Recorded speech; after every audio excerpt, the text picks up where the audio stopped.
Hey everyone, welcome back to the Drench Line. I'm Sam Silvers and I have Logan Newsom here with me, and we are grateful that you are coming back to join us.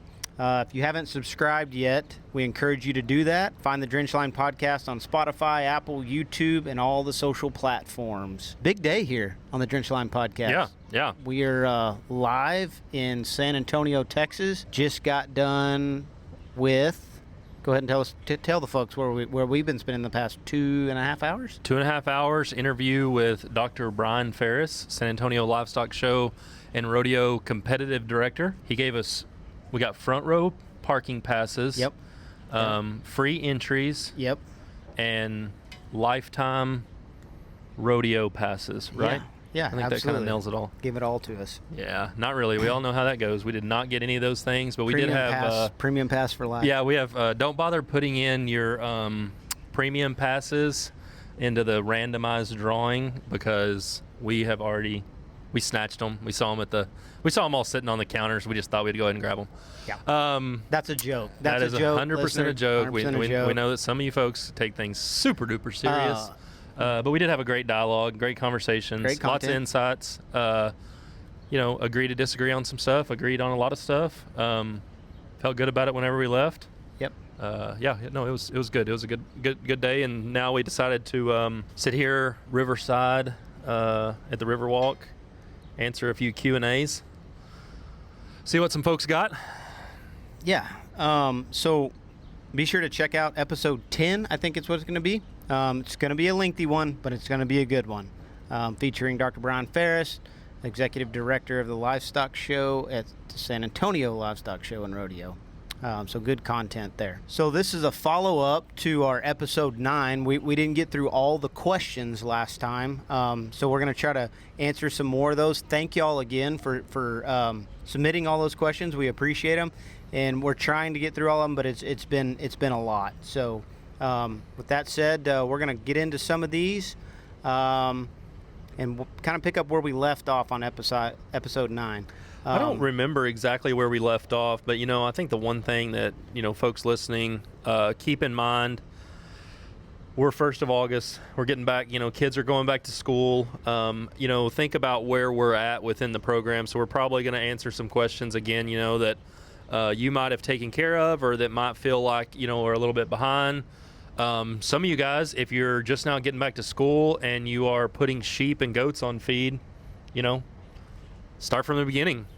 Reach out and listen to them. There has been a handful of questions that have been asked that we covered in great detail in some of the episodes. So I would encourage you to hop on there and take a listen as opposed to sending in a question. Yeah, absolutely. So first question, it's kind of in the subject line of showmanship and training. And this question comes from Donna Jo. How can smaller exhibitors brace bigger lambs without getting pushed around? Want to take a stab at that one there, Logan? Yeah. That's tough. And, we've all been there. And, both of us, I guess, that probably had, young boys that started and then followed that with young girls that started. I would say the biggest thing, to take away from it is don't get frustrated. It's a long process. Joe's going into 5th grade. She's been, working with her state fair sheep all summer, and we're still trying to work out some of the stuff. At the end of the day, she weighs 65 pounds or whatever, and that sheep's going to show at 130. So there's a lot there. We obviously spend a lot of time with them at home. We get those sheep and those kids very familiar with each other. We try to do a lot of stuff outside of the pen, outside of the barn, walking them down the road, getting them in the yard, some stuff like that, just to make those sheep or goats feel more comfortable with that exhibitor. And so I think that probably can go a long ways just in terms of getting, some of the basics kind of lined out, the halter breaking, the hand walking, the setting them up. I also think, and it's very tricky, I think at the end of the day, and I think we talked about it probably on one of the early episodes whenever we were probably hitting on selection, you got to buy some of those sheep that are fitting for that kid. Yeah. And let's be honest, guys, if you're buying a 175-pound black or a black-faced sheep that's going to be 175 when it's all said and done, and you got a 3rd grade kid that weighs 60 pounds, you done messed up. Well, and and as long as I've been doing this, I still sticks in my mind. I was a terrible dad Shep's first year, and poor Shep, he's built like me. He's just not going to be a big fella. That's just the way it is. So you can imagine what he looked like when he was 9. Now he's gained a little muscle and kind of stoutened up a little bit. But his first year at San Angelo, he had Eddie, a sheep we raised, and he was 181 pounds when we left the house. He was second in the heavyweight class that year, but he got it done. And it comes down to practice, lots of practice. Getting him as head broke as possible. And I think that's what you need to do. Yeah, and we use bungees at the house. We don't have necessarily like the sharpshooter. We have what we call kind of a poor man's box. That's similar concept, but just anything I think you can do to get those sheep used to, like Sam said, head up, nose straight, get them used to kind of standing in some of those positions for long periods of time. And then, getting the sheep and the kid kind of really, really familiar with them. The one thing that I always kind of reiterates, like with our kids or families back home is, or in general, stock showing's hard. Don't make it harder. If you're a little kid, don't try to reach over the top of those things and fix their show side back leg, or try to bounce them if they weigh 160 pounds and you weigh 60. Like, you got to kind of beat them at their own game a little bit. Use pressure points, lead those sheep into place, reach back and make non-show side back leg match show side back leg. Just any of those kind of things. Reach down and adjust their front feet with your hands as opposed to trying to bounce them into place. And the one thing I can tell you, you can look across the ring, and we've all seen it. There's plenty of little kids that can get it done. Yeah. So again, kind of hitting back on what Sam said, a lot of practice, a lot of time spent at home. Try to limit the frustration on all parties, and I bet before it's all said and done, you'll be okay. But we do try to buy sheep that we feel like will be conducive to that showman. Sure. If you got a little kid that's just starting out, don't buy him a big black. Get him maybe a smaller breed sheep. Get him a lightweight black-faced sheep. Something that just looks like it. Southdown. I mean, if you really are a glutton for punishment. But yeah, try to do something to kind of hedge a little bit. I told Shep and Staten when they were first starting out, sometimes good is good enough. Sure. You Absolutely. know what? That back leg is good enough. Don't overthink it. Don't try to let go of the sheep trying to set a back leg. Good set enough. A back leg 1 more inch and risk something else going wrong. Yep. That's a good take. So Jace wanted to ask us, what's the best exercises for building muscle? Bench press or squats, leg press, bench press, curls. Katie says power clean, or I think that's the motion that she was making. Oh, he wants to know about his sheep and his goat project. All right, Jace. Oh, yeah. Gotcha. Well, there's a lot of different ways to go about it. We always try to tell families that we utilize a variety of things, and the first thing being a track and a track dog, and the second thing being a treadmill, a good sheep treadmill. Yep. One of those from that, one of them Tie Islands, one of them ones from that Cat and Elk City. Mm-hmm. Yep. Not the one from your local garage sale. No, it's not the same. Buy a good one. You'll have it forever. You'll sell it for probably what you got into it. Yeah, resale value on those are really good. Note to self, or tidbit for the day. But as you're talking about exercise, I fully understand also if you're a first-year family and you're just getting started, you might not be able to buy a new track dog, build a track, buy a new treadmill. And the third thing I would say that can be beneficial is a walker. A lot of families might not be able to do all that at once. It's perfectly understandable. I get it. I always say that start off with a treadmill. Like, I think that's a good way for beginners to really get started. We utilize all 3 of those. We don't utilize, if I'm being completely honest, our walker very much. But we utilize our track and our treadmill when it's go time 6 to 7 days a week. Yep. Unless we've got one, as long as everything's in correct shape, we take Sundays off. You might clarify when it's go time. You're going to need fat and protein to get there. For sure, yeah. So we're not doing that 4th of July. That go time is not 4th of July. But if we're within 90 days of the show, if we're Thanksgiving on, and we really feel like we've got a good idea on where that sheep is targeted, where he's at from a condition standpoint, what we want to do, we're probably tracking 2 to 3 days a week and then we're treadmilling 3 days a week. Yep. And I mean, I think that's probably, and I don't care if you're talking sheep or goats, I think that's probably a very, very good rule of thumb. You know, we'll have some that we might just track 2 days. We might have some that we track light. We have light tracking, we have heavy tracking, you know, whatever that looks like. Obviously, all very sheep and individual specific. And then we'll do treadmill backwards, treadmill forward, you know, whatever that looks like. But when we're within, you know, that target window of 60 to 90 days out, we know where we're headed. We know where we want to get that thing to. We're in, you know, kind of go mode. That's what we're going to be doing. Yep. Good. And that's the same thing we do. There's not much more that I can add to that. We do the same protocol as you. I do like incline bench press while I'm treadmilling. You do? Yeah. No, I don't think you do. Yeah. How do you think this body wasn't built off milk? I don't know. That's a good way to kill time, FYI. I'm just going to go on to Claire's question. Okay. I don't want to harp on you too much in this heat. Sorry, we got homeless people in the background. There's a lot going on. Hey, there's a lot going on. We were on the Riverwalk in San Antonio. Dogs, like some kind of breeds of dogs I've never seen in my life. Yeah. Homeless people. Walking. That lady's got more knapsacks and trash cans. Stuff you don't see in Junction and Olton, Texas. Mm-hmm. Claire wants to know, how often should you change leg wraps? That's a good question, Claire. Typically, we will change leg wraps once a week. That's kind of what we do. We're fortunate. We have a laundry service of cleaners in town, and we take all of our bulk laundry in there, the leg wraps and blankets. I bet they hate y'all. No, they really don't. They love us. They charge us by the pound. Your cleaners may do this. You might need to check into it. And they'll wash, dry, and fold it by the pound. They just charge you so much by pound. Do they roll your leg wraps? They roll our leg wraps for us. Yeah. Dude, I'm not telling Joe about this. She would be she would pay for it out of her own money. Yeah. And it's relatively inexpensive. But typically right now we're doing legs once a week, you know, and we talked about this in some of our earlier episodes. You know, some of y'all, depending on your climate and where you're at, you may need to do legs more than that. We do legs once a week, and we'll change those leg wraps once a week. Now, if they get nasty for some reason, maybe a rain comes through, they get wet, or we have a neff sheep right now. For some reason, he's too lazy to stand up when he pees, so he just pees laying down, and he pees all over his leg wraps and his hocks. It's disgusting. I don't know why he does that, but we have to change those out pretty frequently. So I would say at a minimum, change those things once a week. Yeah.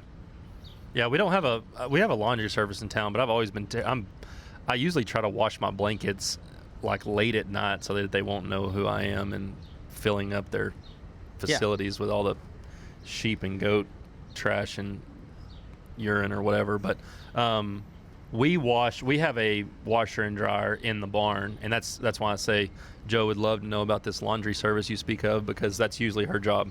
Whenever we're doing legs, she's changing out, putting another set in the dryer, and that's what we do. We change them out whenever we do legs. Okay, Brad wants to know, how do you stop a sheep from constantly shaking its head while driving? Well, Brad, if you're at home and you're not in the ring and he's constantly shaking his head, I would say slap the shit out of him. Yeah. Right across the face. It's okay. That's just the way it is. Now, don't do it in the ring in front of God and everybody, but at home, that's how we teach ours. And I'm just being honest. This is raw and real. If they're shaking their head while we're driving them, somebody's slapping them in the face and telling them, quit it, stop. Yep. Fact. Agree with Agreed. that? Okay, next Carry question. on. That's pretty easy. Brittany, can a market wether be raised by itself, or does it need a buddy? Ooh, that's a pretty good question. Yeah, well, we're a salesman, so they always need buddies. They always need buddies. No, seriously, in my opinion, no, they do not need to be raised by themselves. They're flock animals, they're herd animals. They need a buddy. I think we talked about this in one of those, you know, and whoever you got your sheep from, goat from, whatever that looks like, and even if you're in let's say you're in a school setting, school farm, and maybe you're the first one to get it, you know, your project, take one home, take a buddy sheep home, and then if you get, you know, some other families that are picking up their sheep or their goats or their projects later, and then the barn starts to fill up, and you want to take it back, everybody's going to be cool with that. There's not going to be any breeder that isn't going to be 100% okay with, number one, you taking a sheep off their feed bill for 30 to 60 days, and number two, making sure that animal that you got from them has a good transition. So take one home, get a little Dorf ewe lamb, get a sorry old weather that's going to go to the sale barn. We hit on it. We talked about it a little bit, but they'll always do better. And I would say especially whenever you've taken them first, into that new situation. And a lot of good breeders will, if you ask them, they're willing to help. I know we do it. I'll even ask everybody that comes and picks a lamb up, hey, do you have a buddy at home? No, we don't. Here, take this dwarf ewe lamb.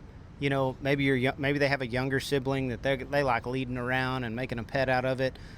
Bring it back when you're done, or haul it to the sale barn and send me the check later. Yeah, but, No, it's there isn't anybody that's worth their salt that's not going to send you something or try to make that transition and make that experience better for you. Sure.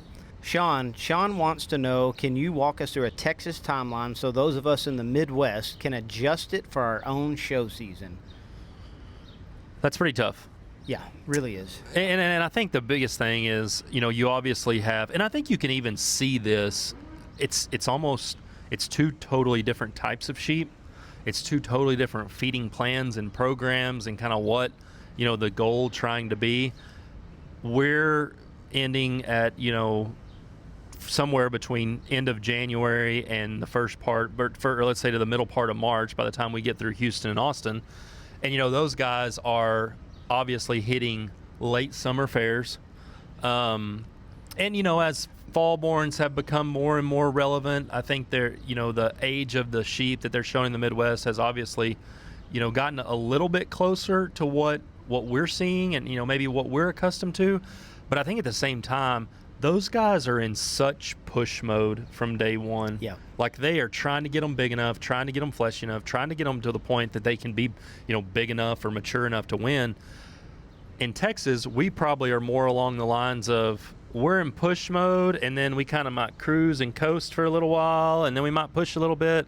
Our feeding curve is just so much longer. I mean, we've got guys that'll take a January to San Antonio or whatever. I think we can take chances on some sheep that maybe Midwesterners can't, right? Because we have a longer feeding period.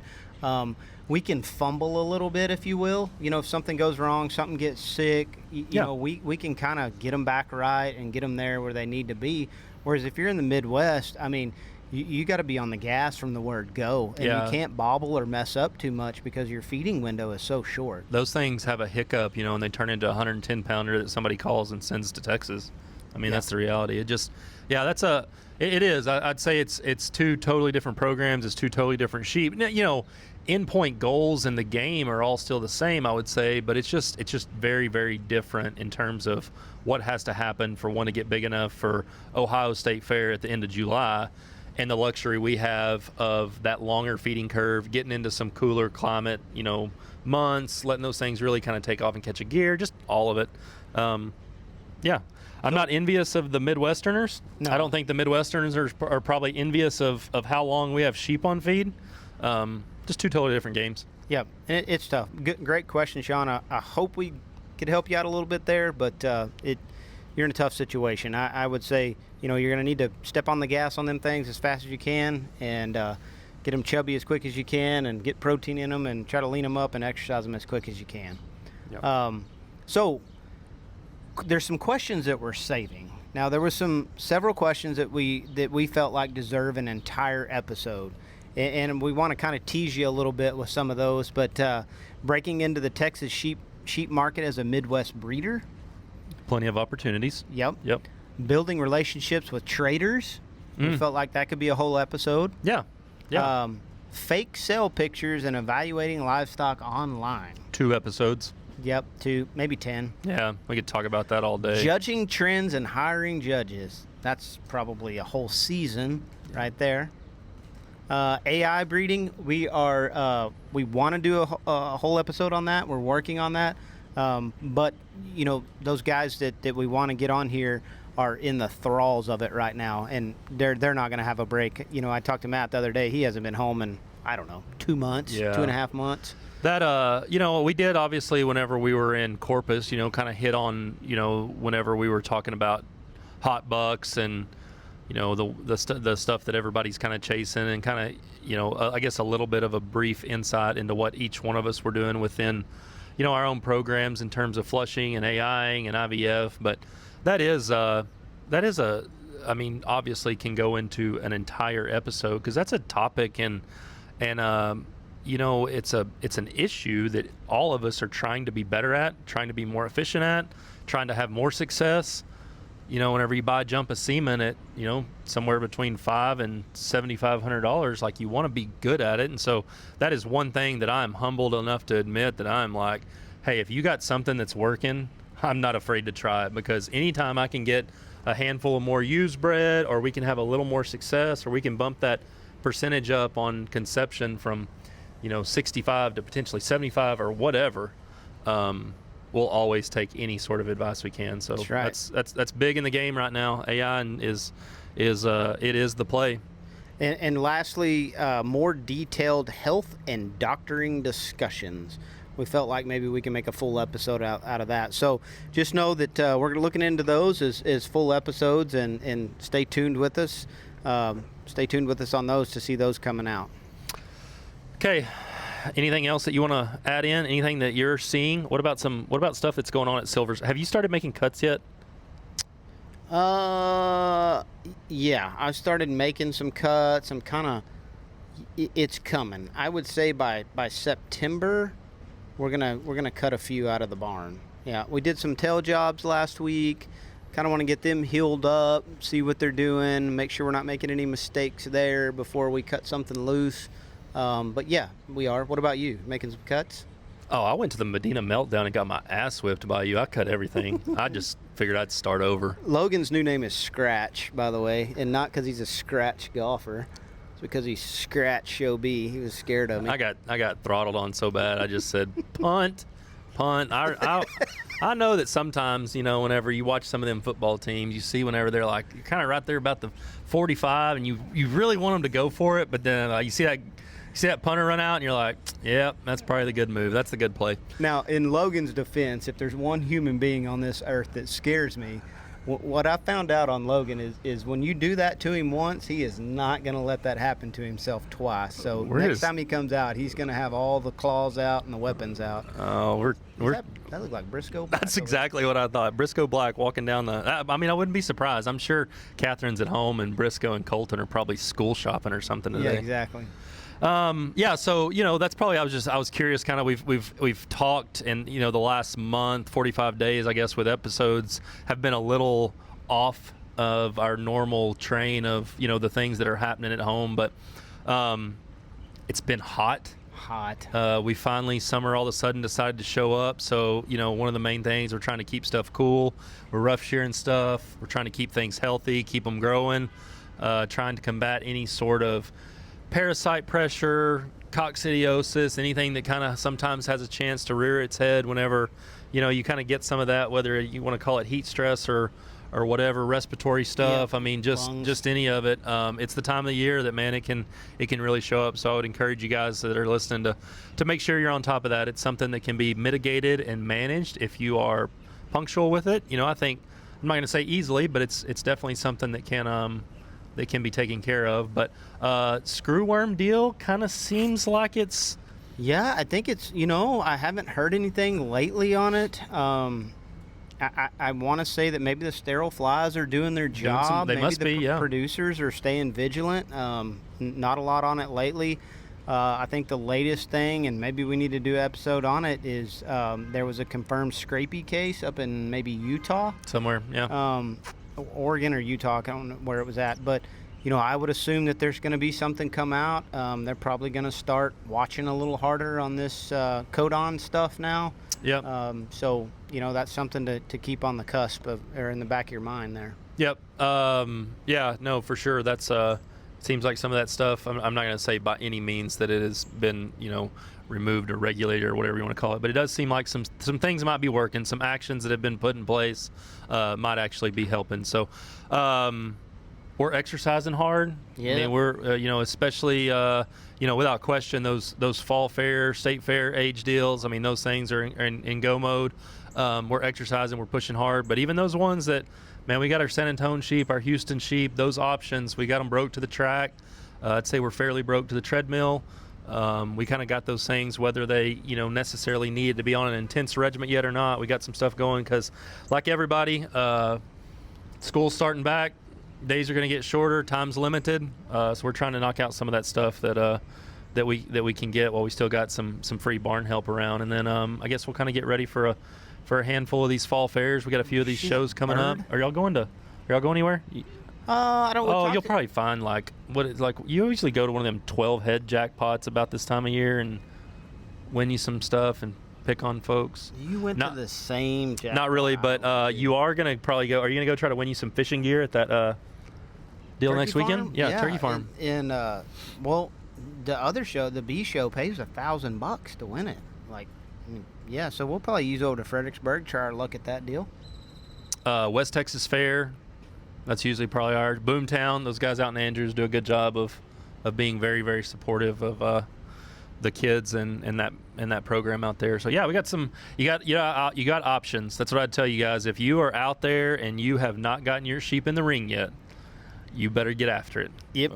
Because that is one thing, and there's a few of them, and I can say that with somebody that has a few that need to get in the ring, but it's time to do that. So, okay, we'll wrap it up. We have sweated out all of our sins here on the river walk. I'm done. And it's hot, it's humid. Thank you guys for the questions. That really is something that is such a key component, because if you're thinking it, there's probably a high probability that somebody else is thinking it, or maybe kind of facing some of those similar situations. And to be completely honest, there's times that we might have seen it and just kind of let it slip our mind, or it might be something that's become so remedial that that we don't necessarily think to include it. So those are always the kind of questions that we want to get.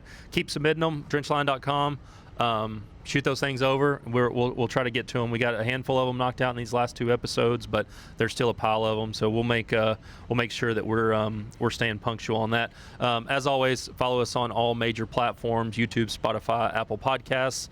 You can catch us at drenchline.com, and make sure and share the good with any of your other friends or crew or whoever else might be driving down the road and completely bored out of their mind and need something to do. So, Yep.